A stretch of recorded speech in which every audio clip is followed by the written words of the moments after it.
बसपा कहती है कि हम बड़े हैं, अन्य पार्टियां बोल रही हैं। ऐसे में तालमेल कैसे हो पाएगा? आपका सीटों का बंटवारा कैसे होगा? जैसे झांसी सीट है, नो डाउट ये इसमें कांग्रेस का गढ़ रहा है, गोविंद दास रिछारिया से लेकर प्रदीप जैन तक आपका एक छत्र राज्य रहा है। क्या वजह रही कि आप लोगों का ये गढ़ टूट गया, आपके हाथ से छिन गया? बिल्कुल सही बात है। कांग्रेस यहाँ पे हमारा विधायक भी रहे, सांसद भी रहे और प्रथम मेयर कांग्रेस जीती। झांसी, पूरे बुंदेलखंड में झांसी में कांग्रेस का गढ़ रहा है। और मैंने आपसे पहले ही कहा है कि जो भारतीय जनता पार्टी के जुमले थे, जो उनके झूठ और जो उनने सपने दिखाए थे लोगों को, उसमें लोग गुमराह हुए हैं। और जहाँ तक विकास की अगर बात है, केंद्रीय कृषि विश्वविद्यालय हिंदुस्तान की दूसरी यूनिवर्सिटी, माननीय प्रदीप जैन जी यहाँ से सांसद थे, मंत्री थे, उनकी देन है। तमाम ऐसी योजनाएं हैं, चाहे वो रेलवे से संबंधित हो, चाहे हमारे बुंदेलखंड पैकेज से जितना भी बुंदेलखंड में विकास हुआ है, वो माननीय प्रदीप जैन और राहुल गांधी जी की देन है। हम विकास पर भरोसा करते हैं, कांग्रेस हमेशा विकास पर काम किया है। ये बात बिल्कुल ठीक है कि हमारी यहाँ पे कमजोरी कांग्रेस की रही है। और चूँकि मानव एक ऐसा व्यक्ति है जो भ्रमित हो जाता है। भारतीय जनता पार्टी की लच्छेदार बातें, जुमलेबाज, उसके वजह से जो है कांग्रेस यहाँ थोड़ी कमज़ोर हुई है। लेकिन अभी हमें हाल में ही, अभी हम मेयर के चुनाव में हम झांसी में 2nd नंबर पे आए हैं। और वो हमारा जो वोट बैंक कुछ महीनों से खिसक गया था, वो लौट के आ रहा है। और ये हताश और निराश कांग्रेस कभी नहीं हुई, क्योंकि कांग्रेस जितने बुरे दिन आज देखे हैं, इससे भी पहले कांग्रेस इससे भी बुरे दिन देख चुकी। और जितने भारतीय जनता पार्टी आज अच्छे दिन देख रही है, इससे कई ज़्यादा अच्छे दिन कांग्रेस पहले देख चुकी है। इसलिए कांग्रेस ना हताश है, ना निराश है। और कांग्रेस का लक्ष्य है इस देश का पुनर्निर्माण करना है। जो मोदी जी के गलत नीतियों के कारण इस देश का जो अभी नुकसान हुआ है, उसकी भी आने वाले समय में कांग्रेस पूरी भरपाई करेगी। और पूरे देश में कांग्रेस का माहौल है। और हाल में जितने भी चुनाव हो रहे हैं, सब कांग्रेस के पक्ष में ही माहौल जा रहा है। और धीरे धीरे अभी हमारे मध्य प्रदेश और छत्तीसगढ़ और राजस्थान और तमाम प्रदेशों से हम कांग्रेस जब जीत के आएंगे, तो एक अलग माहौल बनेगा। क्या योजना है आपकी संगठन के माध्यम से लोगों को जोड़ने के लिए और संगठन को मजबूत करने की? क्या मेरी योजना है? पहली प्राथमिकता है कि कांग्रेस पहले संगठन पर काम करे। और मैं पूरे ज़िले में संगठन पे ही काम कर रहा हूँ। हमारा व्यक्ति जब तक बूथ लेवल पर मजबूत नहीं होगा, तो हम इतनी बड़ी लड़ाई नहीं लड़ सकते। ये बिल्कुल सत्य है कि कांग्रेस को संगठन पर काम करना चाहिए। और वो काम हमारी प्रियंका जी के निर्देश में, उनके सानिध्य में। और सबसे ज़्यादा अब इस समय काम अगर कांग्रेस कर रही है, तो वो संगठन को मजबूत करने का काम कर रही है। और अभी नया पूरा का पूरा उत्तर प्रदेश में बहुत जल्द जो है संगठन में बदलाव भी होगा। और उसमें फिर हम नए संगठन के साथ फिर हम चुनाव की तैयारी करके फिर पूरी बहुमत से चुनाव लड़ाएंगे। एक चीज़ और है, आप कांग्रेस का एक वो रहा है जुमला, मोहब्बत की दुकान, मोहब्बत की बाजार, मोहब्बत का मॉल। क्या चीज़ है ये? मोहब्बत बेची जाती है क्या? बाजार में ही बेच रहे हैं आप? आपने बिल्कुल सही क्वेश्चन किया है। मोहब्बत भाईचारे होती है। मोहब्बत एक मज़हब से दूसरे मज़हब का जो भाईचारा होता है, वो मोहब्बत होती है। आज देश में जो नफ़रत का बाज़ार, आज हिंदू को मुसलमान से, सिखों से आपस में लड़ाने का काम भारतीय जनता पार्टी ने किया है। और जो उनने मोहब्बत की दुकान जो राहुल गांधी ने कहा है, वो उसका मतलब ही है कि हिंदू और मुसलमान, सिख, ईसाई, जो हमारी इस भारत की संस्कृति और सभ्यता और भाईचारा जो पूर्व में था, वो हम कायम फिर करेंगे। वही हमारी मोहब्बत की दुकान है। लेकिन यूपी समेत पूरे भारत में पिछले 9 साल से कोई सांप्रदायिक दंगे नहीं हुए, तो मोहब्बत की दुकान आपकी है या मोदी जी की है? नहीं, ऐसा नहीं है कि सांप्रदायिक दंगे नहीं हुए। सांप्रदायिक दंगे तो पूरे देश में हुए, और सबसे ज़्यादा इन 9 ही सालों में हुए। ऐसा नहीं है। आज आज पूरे का पूरा देश का मुसलमान डरा हुआ है। और आज मोदी जी भी अमेरिका में थे, वहाँ पे भी एक पत्रकार ने उनसे सवाल भी पूछा है। उसका शायद मोदी जी जवाब भी नहीं दे पाए, क्योंकि पूरे उत्तर प्रदेश में, पूरे देश में आज हमारा अल्पसंख्यक भाई पूरी तरह से हताश और निराश है। और भय का माहौल इनने ऐसा बना रखा है। और जो गोदी मीडिया है जिसको मैं बोलता हूँ, वो इस चीज़ को नहीं दिखा रहे हैं। लेकिन ये बात सत्य है कि इस समय मोहब्बत का माहौल नहीं है बीजेपी नहीं की तो सरकार में। भारत में माइनॉरिटी डरी हुई है या सिर्फ मुसलमान डरा हुआ है?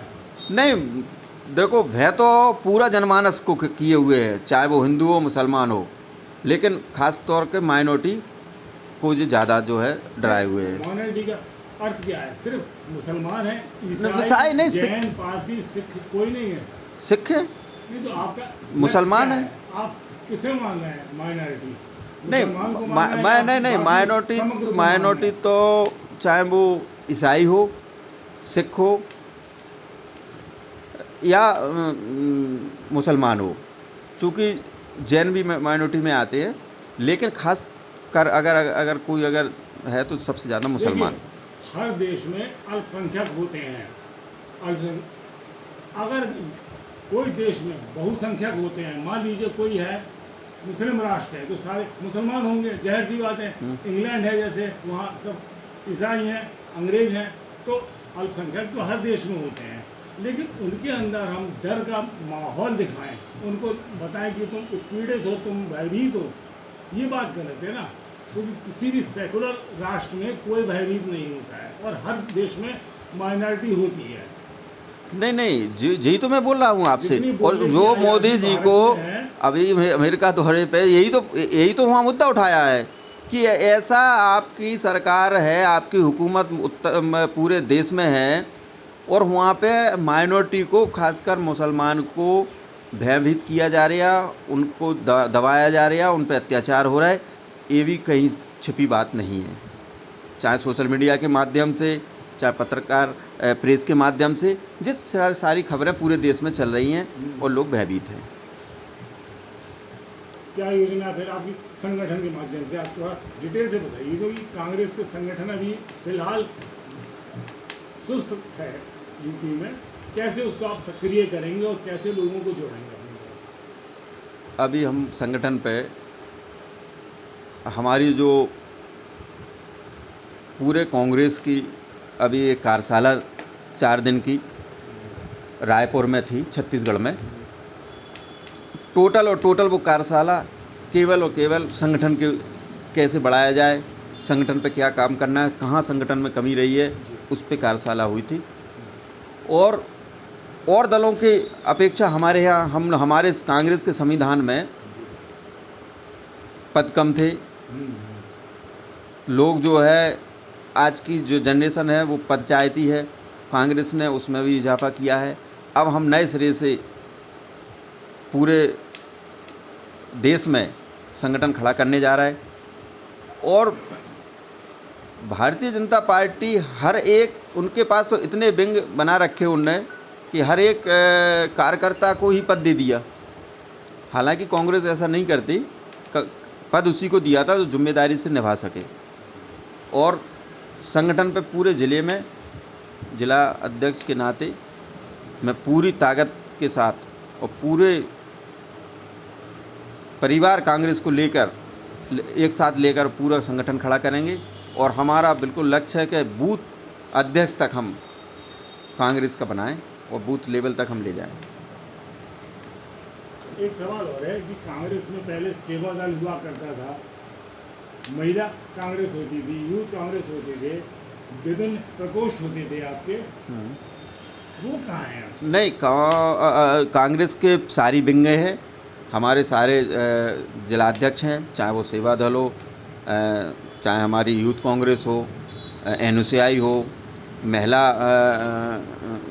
कांग्रेस हो, चाहे किसान कांग्रेस हो, सारी की सारी विंगें हैं।